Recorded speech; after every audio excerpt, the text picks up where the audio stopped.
नमस्कार, आप देख रहे हैं न्यूज 8। संसद का करीब पूरा बजट सत्र हंगामे की भेंट चढ़ गया। आज संसद के बजट सत्र का समापन हुआ। दोनों ही सदनों में जमकर हंगामा हुआ। सरकार और विपक्ष एक दूसरे पर आरोप ही लगाते रहे। कांग्रेस अध्यक्ष ने कहा कि ये पहली बार हुआ है कि सत्ता पक्ष ने संसद नहीं चलने दी। वहीं केंद्रीय मंत्री किरेन रिजिजू ने कहा है कि विपक्षी नेताओं ने काले कपड़े पहनकर संसद का अपमान किया। विपक्षी दलों ने आज संसद से विजय चौक तक तिरंगा यात्रा भी निकाली और सरकार पर लोकतंत्र पर हमले का आरोप लगाया। से प्रस्ताव को स्वीकार किया गया। माननीय वित्त मंत्री जी द्वारा केंद्रीय बजट दिन बावजूद इसके लोकसभा हो या फिर राज्यसभा, हंगामे और शोर शराबे में कोई कमी नहीं दिखी। करीब पूरा सत्र नारेबाजी की भेंट चढ़ गया। पहले राहुल गांधी से माफी, फिर जेपीसी की मांग और बाद में ओबीसी का अपमान जैसे मुद्दों को लेकर दोनों सदनों में टकराव अंत तक बना रहा। स्पीकर सदस्यों से अनुरोध करते रहे पर उसका कोई असर नहीं दिखा। वो हमेशा कहते गए कि अपोजिशन पार्टी को इंटरेस्ट नहीं है वो डिस्टर्ब, लेकिन डिस्टर्बेंस तो रूलिंग पार्टी से हुआ। आखिरी दिन को भी कांग्रेस और उनके साथियों ने बहुत गलत तरीके से डिस्टर्ब किया, हाउस को चलने नहीं दिया। संसद के बजट सत्र के दौरान लोकसभा की प्रोडक्टिविटी सिर्फ 34% और राज्यसभा की प्रोडक्टिविटी करीब 24% रही। राज्यसभा में राजनीतिक गतिरोध और संकट की वजह से 103 घंटे 30 मिनट का समय बर्बाद हुआ और बजट सत्र के दूसरे चरण के दौरान राज्यसभा की प्रोडक्टिविटी गिरकर महज 6.4% रह गई। जाहिर है संसद का बहुमूल्य समय बर्बाद हुआ और सत्ता पक्ष और विपक्ष ने इसके लिए एक दूसरे को जिम्मेदार ठहराया है। उधर 19 दलों के विपक्षी सांसदों ने संसद भवन से विजय चौक तक तिरंगा मार्च निकाला। सरकार पर निशाना साधते हुए कहा कि लोकतंत्र पर लगातार हमले हो रहे हैं, देश तानाशाही की ओर बढ़ रहा है। हम जिस तरह से अपने देश के तिरंगे के लिए जान कुर्बान कर सकते हैं, उसी तरह से हम देश के प्रजातंत्र की रक्षा के लिए किसी भी हद तक जा सकते हैं। हालत तो देश में अघोषित आपातकाल है, इमरजेंसी है। हालांकि अभी 2024 दूर है पर उसकी बिसात बिछनी शुरू हो गई है। बीजेपी के खिलाफ अभी करीब समूचा विपक्ष एकजुट दिखाई पड़ रहा है। मगर दो सवाल हैं। ये एकजुटता जमीन पर कितनी देर कायम रह पाएगी? क्या कुछ दल आपस में टकराएंगे नहीं? दूसरा सवाल ये है कि इस एकजुटता के बावजूद क्या बीजेपी को रोकना संभव हो पाएगा? यूपी, बिहार, बंगाल और महाराष्ट्र जैसे बड़े राज्यों की भूमिका इस लिहाज से काफी अहम होगी। संसद भवन से हिमांशु शेखर के साथ Rajiv Ranjan, NDTV India. BJP का आज 44वां स्थापना दिवस है। आज ही के दिन 1980 में बीजेपी का गठन हुआ था और इस दौर में बीजेपी ने लोकसभा की 2 सीटों से लेकर 303 सीटों तक का सफर तय किया है। इस मौके पर प्रधानमंत्री मोदी ने बीजेपी के कार्यकर्ताओं को संबोधित करते हुए कहा, बीजेपी को 2024 में कोई हरा नहीं सकता। हालांकि हमें सिर्फ चुनाव नहीं, नागरिकों का दिल भी जीतना है।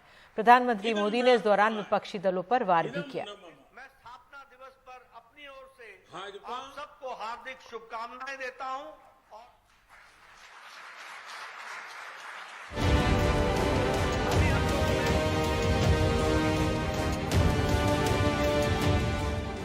ये 1980 का साल था जब भारतीय जनता पार्टी वजूद में आई। भाजपा एक आंदोलन।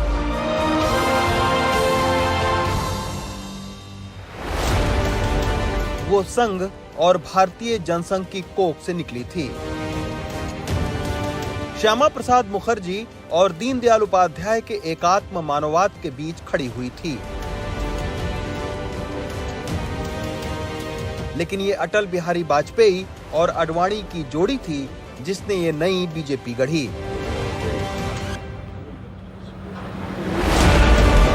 बीजेपी की बड़ी ताकत संघ से प्रशिक्षित और जनसंघ के जमाने से समर्पित वो कार्यकर्ता रहे हैं जिन्होंने पार्टी को 2 सीटों से 303 सीटों तक पहुंचा दिया।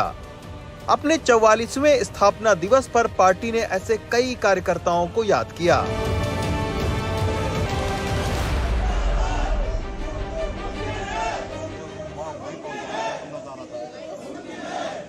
सबसे पहले देखिए बंगाली मार्केट का वो घर जिसकी दीवार पर कमल का फूल बनाकर राष्ट्रीय अध्यक्ष जेपी नड्डा ने चुनावी अभियान की शुरुआत की।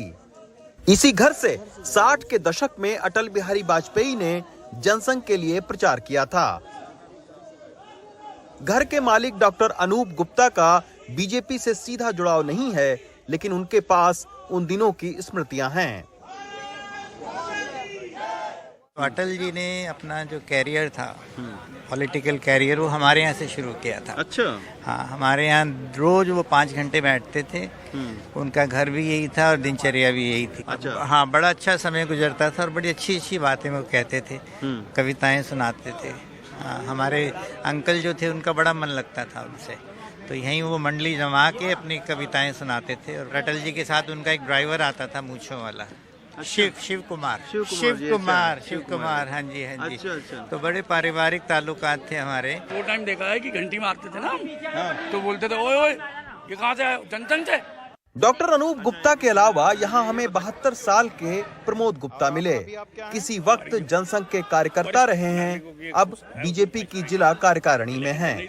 आज भले ही वो बीजेपी के बड़े नेताओं की कतार में नहीं हैं, लेकिन इसको लेकर कोई मलाल नहीं है। क्या एक्सपीरियंस रहा है और क्या अभी बीजेपी जो बनी है उसके बड़े नेताओं से आपका है राब्ता? देखो जी, जब हमें कोई जरूरत होती है तो कोई दिक्कत नहीं है मिलने में, मगर हमारी इच्छा ही नहीं होती कुछ करने की। भगवान ने सब कुछ दे रखा है, घर बार बच्चे पैसा सब मौत दे रखी है। हम तो धार्मिक लोग हैं बिल्कुल अच्छी तरीके से, तो हमें को बड़े नेता से मिलने में जरूरत है तो मिल जाएंगे। विजय गोयल जी मेरे घर के दुकान के बराबर में, उनको ऑफिस है, घर के बराबर रहते हैं। अडवाणी जी की जब लड़े थे इलेक्शन, जम्बर जी मिल लेते थे उनसे। देश विदेश में मौजूद लाखों जमीनी कार्यकर्ताओं ने गुरुवार को अपने अपने तरीके से बीजेपी को याद किया। ऐसे ही लक्ष्मी नगर से आई 65 साल की महिला सुषमा हैं। बड़े नेता मिले न मिले, लेकिन वो कहती हैं कि बीजेपी में रहने से वो खुश हैं। बड़े नेताओं से मुलाकात होती है कभी?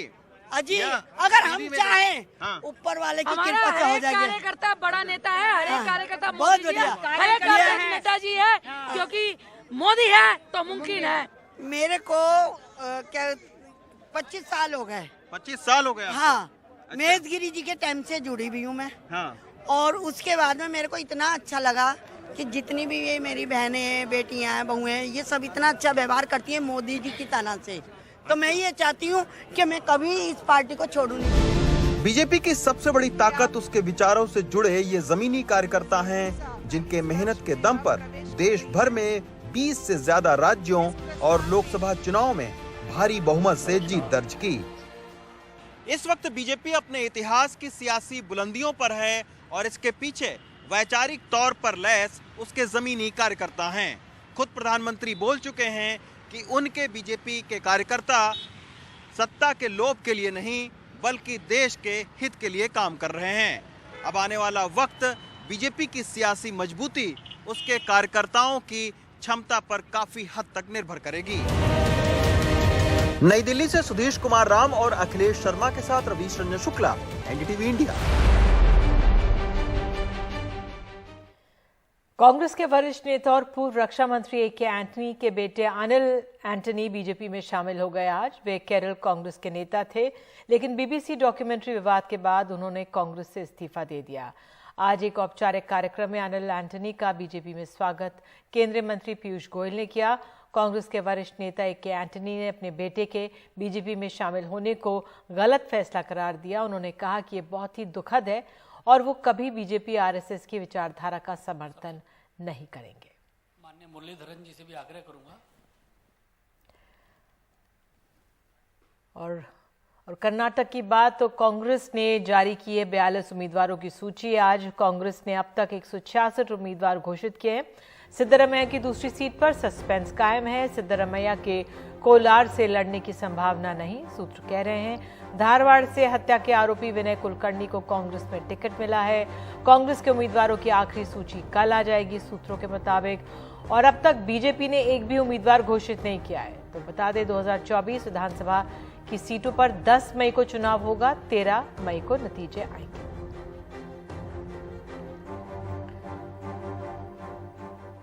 पंजाब कांग्रेस के नेता नवजोत सिंह सिद्धू ने आज दिल्ली में राहुल गांधी और प्रियंका गांधी से मुलाकात की। उन्होंने मुलाकात की फोटो ट्वीट कर कहा है कि आज मैंने अपने मेंटर राहुल गांधी और friend philosopher guide Priyanka Gandhi से मुलाकात की है। साथ ही सिद्धू ने लिखा कि आप मुझे जेल में डाल सकते हैं, डरा सकते हैं, सभी वित्तीय खातों को ब्लॉक कर सकते हैं, लेकिन पंजाब के लिए मेरी और मेरे नेताओं की प्रतिबद्धता ना तो झुकेगी और ना ही 1 इंच पीछे हटेगी।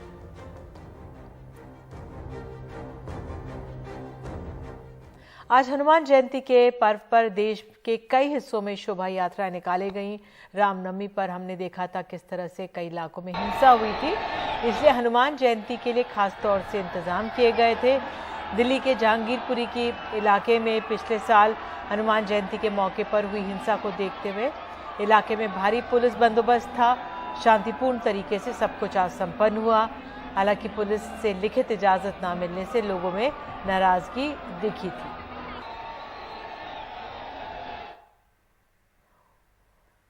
उधर पश्चिम बंगाल के हावड़ा में भी आज हनुमान जयंती पर शोभा यात्रा निकली। इसमें बीजेपी के नेता शुवेंदु अधिकारी भी शामिल हुए। इस दौरान उन्होंने कहा कि मैं सनातनी होने के नाते यहां आया हूं।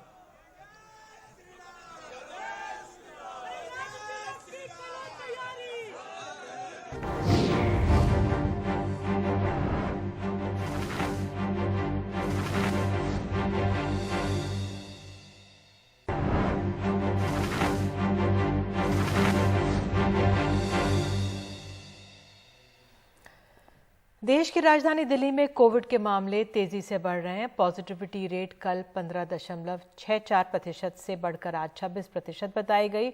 मुंबई में 50% मरीज ऑक्सीजन सपोर्ट पर हैं। पॉजिटिविटी रेट 11% से ऊपर है।